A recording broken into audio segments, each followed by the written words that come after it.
welcome to Check It Out, Comrade, an indie game podcast where every 2 weeks we bring you 2 indie games by the people for the people and tell you what we like about them. I'm Nick Lauber. And I'm Brayton Cameron. And this week we're doing Crawl and Hoplite. 2 one-word games. 2 one-word games, yeah. Which you would think makes them hard to Google, but it turns out okay. Oh, really? Yeah. I would think Crawl would have terrible Google visibility. No, they managed to get their SEO right. Okay. Yeah, they're right up there. Fantastic. So I mean, do you think we have spoiler? I guess there's like boss stuff in Crawl, but we don't really know. Yeah, I don't think that there's really spoilers because both of them are fairly short. Yeah. And the story is pretty light. Yeah, they're both games meant to be replayed a bunch of times, essentially. Yeah. So let's just jump straight into Hoplite then. So that one is a little bit more potato-y. Yeah. Hoplite, from Magma Fortress, as they call themselves, who has done no other games besides Hoplite, from what I can tell. Yeah. It's an Android game that came out, I believe, the last update was in 2015. I'm not sure when it first came out. But it is a turn-based hexagonal dungeon crawler game. Yeah, it's kind of a puzzle game, like, is the way I think about it. Yeah, it's like a puzzle strategy. Yeah. Kind of turn-based deal. Yeah, it's so you play a hoplite, as the title would entail. And you are descending down into some magma-filled, baddie-filled little dungeon, with each floor having a little altar to a god on it that will provide you with upgrades. And yeah, your whole point is to try and get down, collect the golden wool, and escape. Yeah. Without dying to the numerous bad guys you'll run into. That's right. Now, did you pay for the premium content on this or no? Yeah, I believe so. I don't know what that entails, but I've actually been playing this game for a while, so I don't remember what the differences are. Yeah, the first thing that I noticed,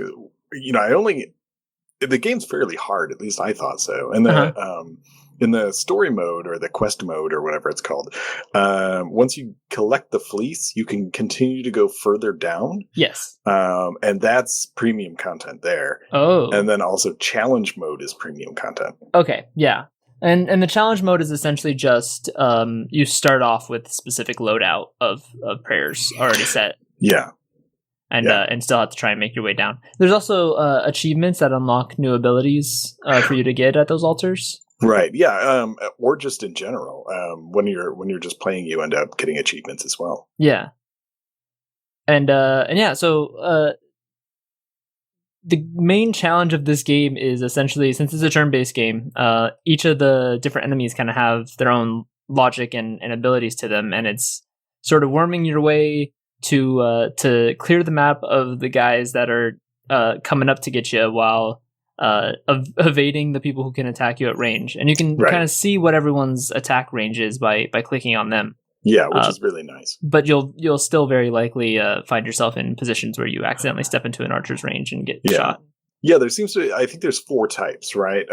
If there's more, I haven't seen them, but there's the melee guy who will just chase you around. Mm-hmm. There's like a little goblin bowman. Mm-hmm. And there's like a bomb throwing guy. Mm-hmm. And then there's the wizard. Yes. Who shoots fireballs. Yes. Which you should watch out for. Yeah, and your main abilities are if you directly in any of the 6 directions move straight towards someone who's a space away, you'll do a attack as long as you have your javelin in your hands. Yeah. And everyone dies in 1 hit, so that'll kill whoever. Also, if you move from one adjacent square to another adjacent square next to an enemy, you'll also kill them then. Yeah.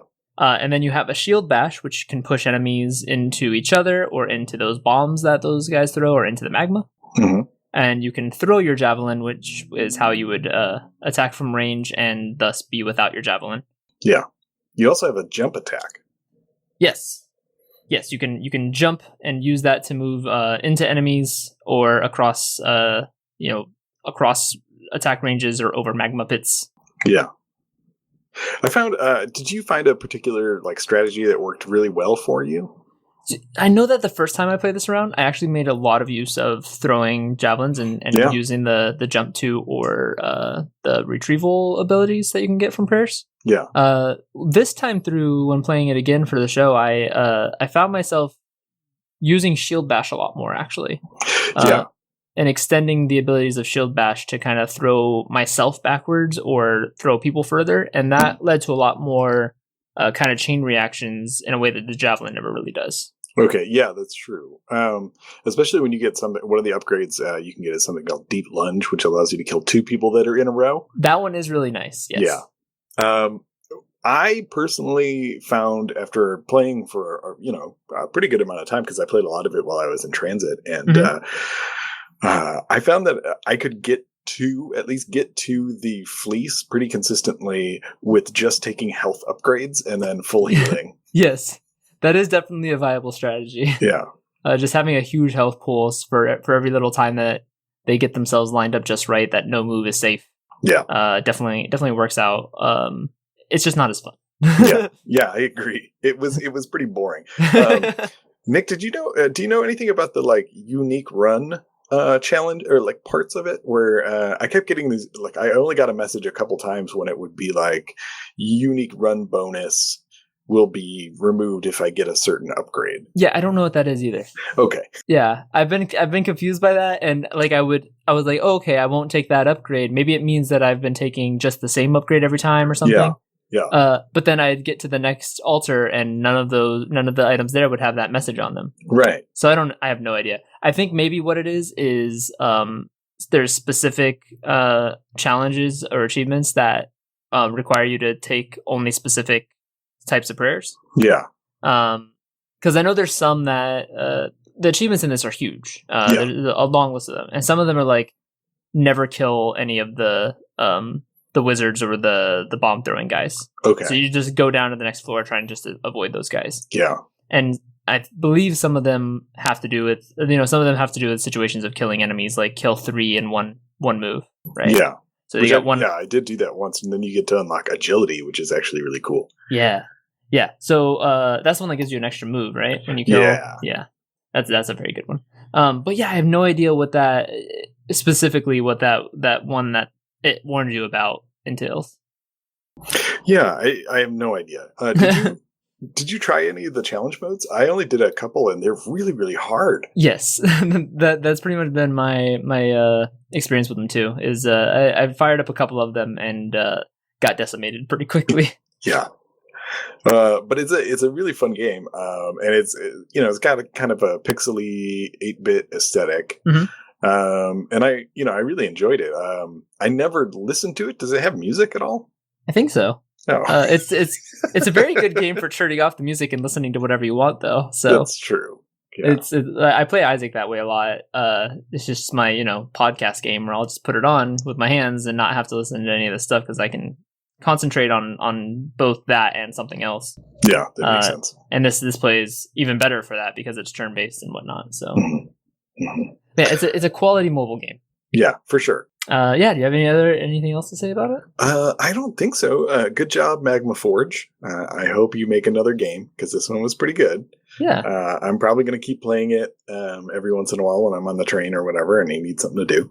Because it's great because one, it saves your progress whenever, at any point, and then also the runs are usually pretty short, at least for me, because I'm bad at it. So I'm actually looking at. I see that they do have 2 other apps on the App Store. Oh, really? One is a puzzle game called Top Men that says unreleased. Okay. So it's an unreleased app that's maybe unstable. I'm not sure what this is. It was apparently a Game Jam game, and It's got very simple graphics. It looks like a little puzzly game. Might have been the original basis for Hoplite. Maybe it kind of looks like it has a kind of a grid layout. The other one, however, is a music playing app intended for playing whole albums at a time. Huh. So, weird eclectic kind of mix of stuff. And nothing's been updated since 2015. Every track on the album at the same time? No, I think just in one run, you just select an album and it'll play that album. It's not meant for selecting individual tracks. Okay. It's kind of just an incomplete music app, it sounds like. Yeah. This Top Men game actually last updated March 14, 2017. So this is the newer This is the new game that they're coming out with. Okay. So maybe we'll have to give this a look when it's no longer unreleased. Yes. Yeah. So yeah, that's Hoplite. Thank you, Magnum Fortress. It's a really good mobile game. Yeah. Let's move on to Crawl. Yes. I always forget to do this beforehand. Let me find out who it was that forced us to play this. Okay. I say that like it's a bad thing. I'm glad that you forced us to play this. No, I want to draw a quick note for people that are listening that aren't used to listening to Gary and his level of skill playing video games. And I want you to know I'm terrible at video games. No, you're not. And you're going to find out as I continue to play them. And I'm like, man, this game was really hard and I didn't get very far. No, I don't believe that to be true at all. Yeah. So Crawl was a Duckstream game that was donated for by Ranger Linear back in November, and this is actually the last game that was dictated to us. I think actually it might have also been Man with No Name. I think there was a little bit of confusion around suggestions there, but one or both of those guys suggested we play this game. And thank you for that. Thank you. Yeah, it's a very good game. It's been on my wish list for a long time, and I've wanted to play it. And I know we've talked about it, but I wanted to play it last Duckstream, but we ended up having enough games to play over the course of 24 hours, which is weird. That I was like, nah, we got plenty of games. Right. Did you know that until April, apparently, this was early access still? Oh, really? Yeah, I've been hearing about this game for a long time. I did not expect it to still be considered early access. It is very incredibly well polished, so that's surprising. I thought it was about 2 years ago when I first heard about it. So that's surprising to me as well.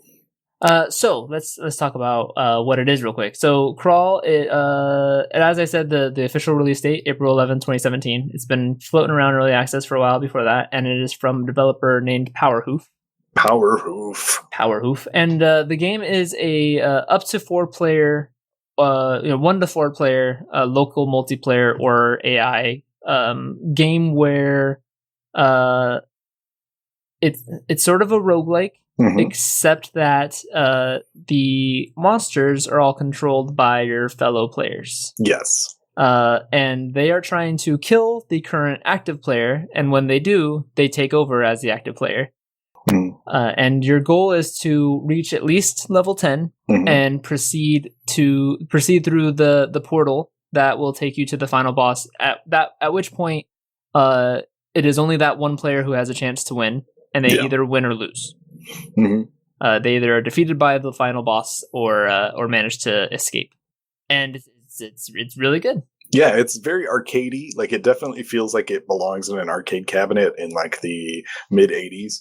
Yeah, it has that 4 split screen after every level that's very similar to all the 4-player cabs. Yeah. Like Gauntlet specifically, where you're doing after every level you descend, you can upgrade your monsters by spending points that you've earned. Yeah. And that's exactly like Gauntlet. Yeah.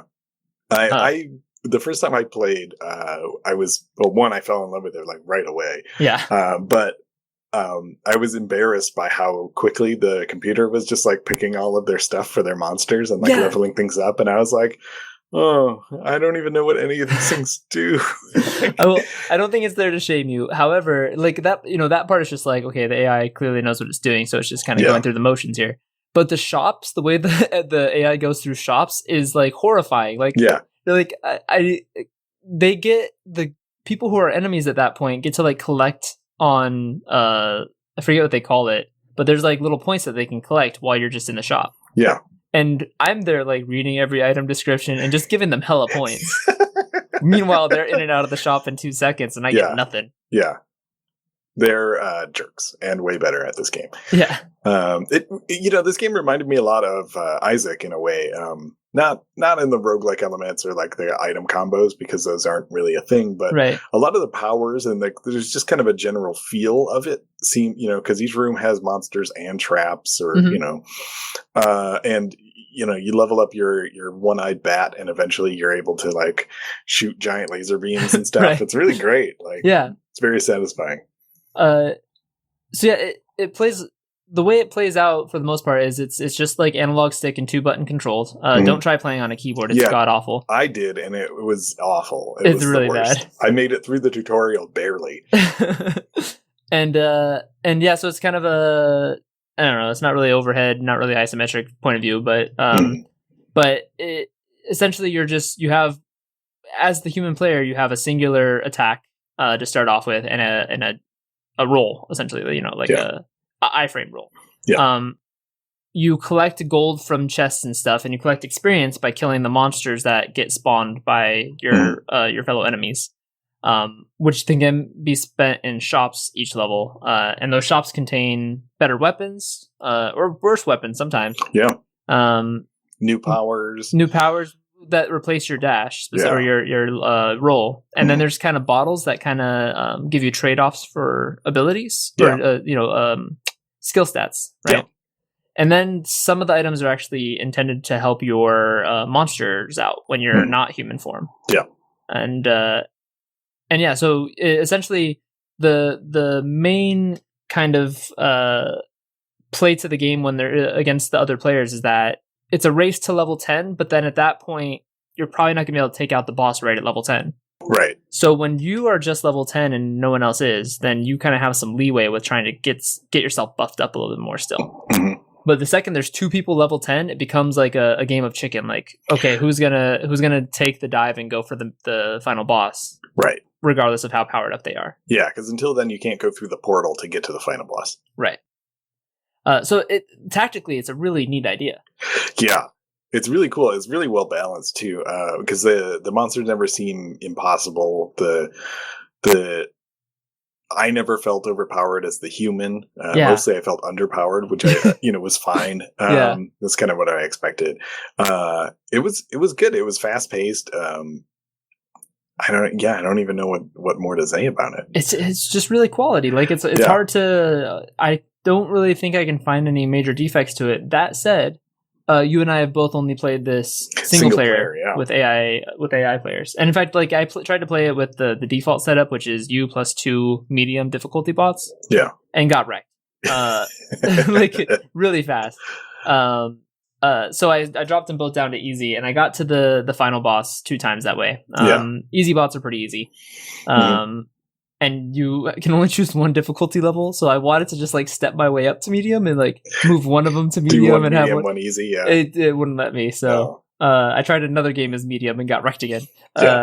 So I'm very interested to play this with multiple players, and I think that since this is a game intended to be played couch co-op, well, not really co-op, but played together on a couch. Yeah, and we weren't able to. I was on vacation for 5 days during this recording session and stuff, and you and I both owe 40 hours to the man every week. So I think that we will definitely make sure this is played in the next Duckstream. Yeah, I think it'll be a really good time when we do Duckstream co-op games, like Gang Beast. I'm sure we'll make another appearance. Right. I think this will be a hoot. I'm pretty excited to see it kind of played in its real form. Mm-hmm. Mm-hmm. I'm excited too. I think it's a really great game with a lot of interesting things going on.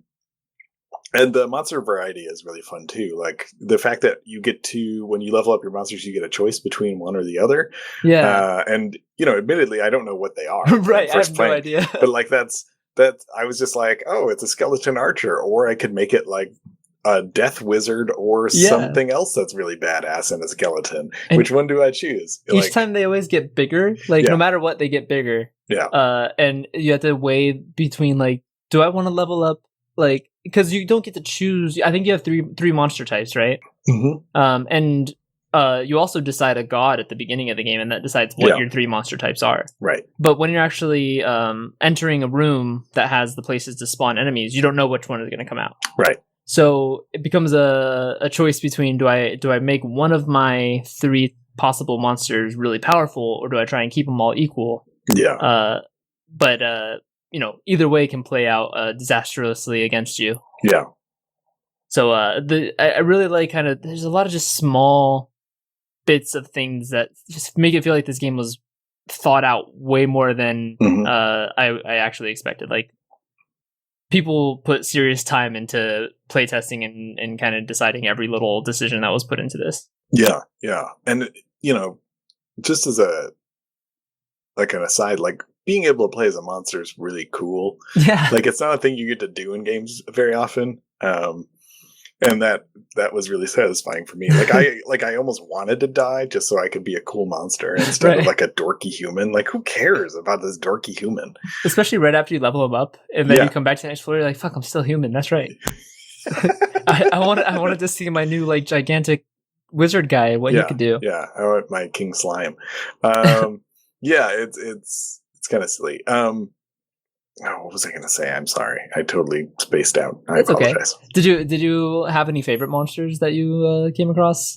Yeah, I mean, I liked the floating eyeball. I liked, which was great for blasting people. And the skeletons, of course, were delightful. Right.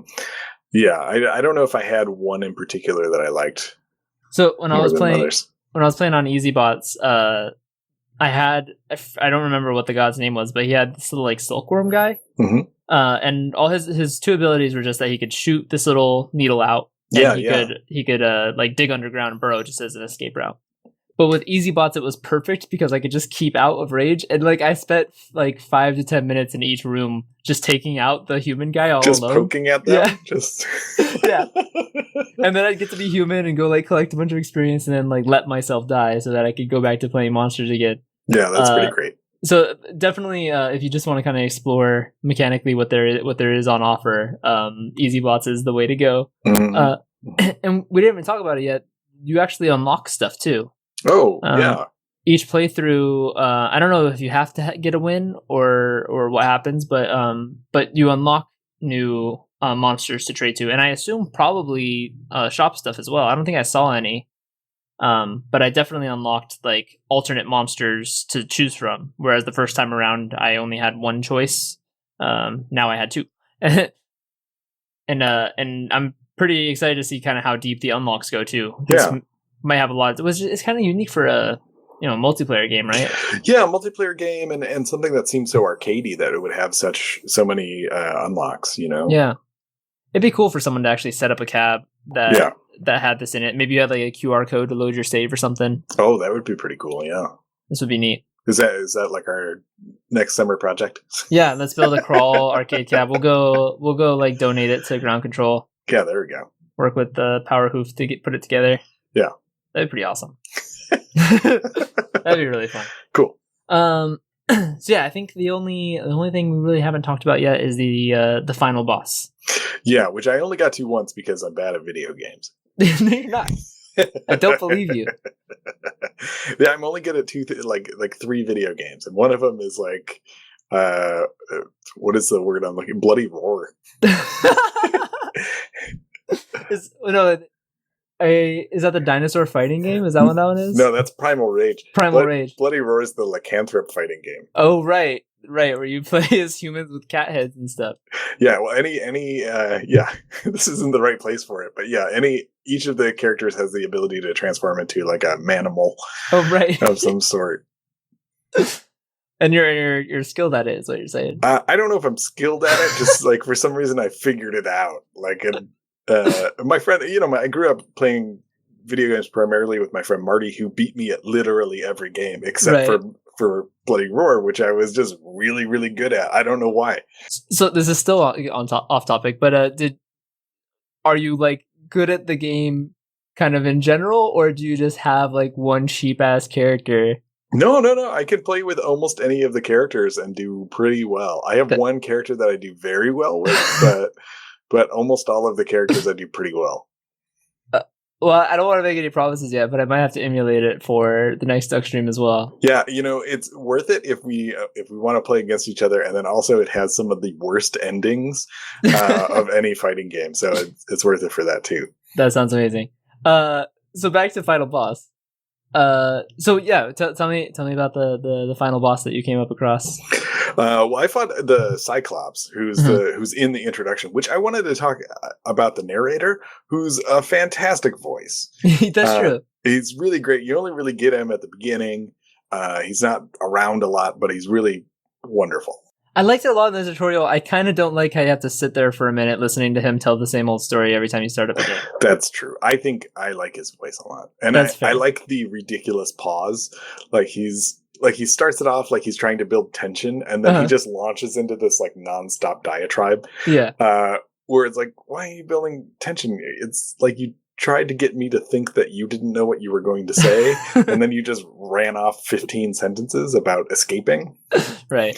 Anyway, so I fought the Cyclops, and the basic premise is that he drops down exploding butt worms, and then you try to hit them back at him while avoiding the many other obstacles. Yeah, some of which are still controlled by the AI players, or what would be other players if you were playing multiplayer. And if you manage to throw a balmy guy right in his mouth right at the right time, he falls forward and allows you to strike his weak spot a lot. Yeah, it's a real King Hippo moment. Yeah, absolutely. So there's apparently, I've only gotten the ending twice, but I guess multiple final bosses, because I fought him first, and then I fought some 3-headed dragon thing. Whoa. And the 3-headed dragon thing was interesting too, because there's like a little wizard who pops up periodically and like throws out little healing orbs at you. Oh. Yeah. So he helps you? Yeah. Nice. Yeah, just he like pops up in the corner of the map and throws stuff. In fact, if you're, I don't know if I have a good way of linking this to you. Right here. That's the dragon I fought. And I think actually in the lower right-hand corner you can see the wizard guy, but he's in a weird part of his animation, so it just looks like a blob. See. He does look a little clownish. Yeah, I think he's bending down in that frame. That was not a good picture to pick. That's really cool. But yeah, so this 3-headed dragon, it looks like the AI players can each kind of control a head and attack independently. And then you, as you dwindle health down, it loses heads. And so you're fighting 2 heads, then 1 head. Oh, nice. And I guess that limits the number of players that can be attacking you at the same time. But it was a really fun boss battle, and so was the first one. This one's not as kind of gimmicky. There's you kind of just go up and attack them. Yeah. I want to draw attention to just how great this looks. Even in it's a very simple like pixelated format. It kind of reminds me of like Sword and Sorcery. Sword and Sorcery, yeah. Yeah, a little bit of that, and it's got those same real sticky legs. Yeah, the real sticky legs, and like they're the single pixel wide and stuff. But it looks gorgeous. It's really good shading, and like the background is great. Yeah, this could be just a pixel art piece in itself. A screenshot here. Yeah, it's very pretty. The music's pretty good too. Nothing like super stuck out at me. Like I'm not rushing to buy the OST or anything, but it certainly fit the mood. Yeah, for sure. Yeah. Good game. Yeah, both these games were quality. This was a good set. I'm really excited to play this multiplayer. Like, I'm very much looking forward to that. So we're going to put Check It Out Comrade on hold until we can get together for Duckstream. And then we'll do a second episode of Crawl. No. And then we'll put it on hold again until summer when we build the cabinet. Right. But yeah, so I definitely want us to play it. So hopefully no one's disappointed by the fact that we didn't get the true experience this first time around, but you'll get to see us do it live, so just hold out for that. I think that's about it. So some admin stuff real quick. If you like the show, if you like the network, you want to support us, the best way to do that is patreon.com/Duckfeed.tv. That's right. There you can throw us a couple bucks a month, get access to early access feeds, which is soon changing so that you get them a week ahead of time instead of just a day or two, as well as other goodies. And access to our Slack channel where you can come chat and yell at us for what games you want us to play or what we said wrong in the episodes. No one does that, but but so that's the best way to do it, and we always super appreciate it, and that's the way that we get to buy all these games and talk about them. So. That's right. Also, if you like the show, you can rate and review us on iTunes, tell your friends about it, and if you have a game you'd like to suggest, we're on facebook.com/checkitoutcomrade, Twitter at Comrade Podcast. And there's a contact form on checkitoutcomrade.com. And next episode, we get to choose our own game. Oh my God, what are we going to do? I honestly don't know. Yeah, we have so much freedom of choice again. That's the problem. There's a lot of games. Song. A lot of games. So we don't know what we're doing next, but we will figure it out, and we'll let you guys know when we're talking about them. Yep. All right, thanks for listening. We'll see you next time, guys.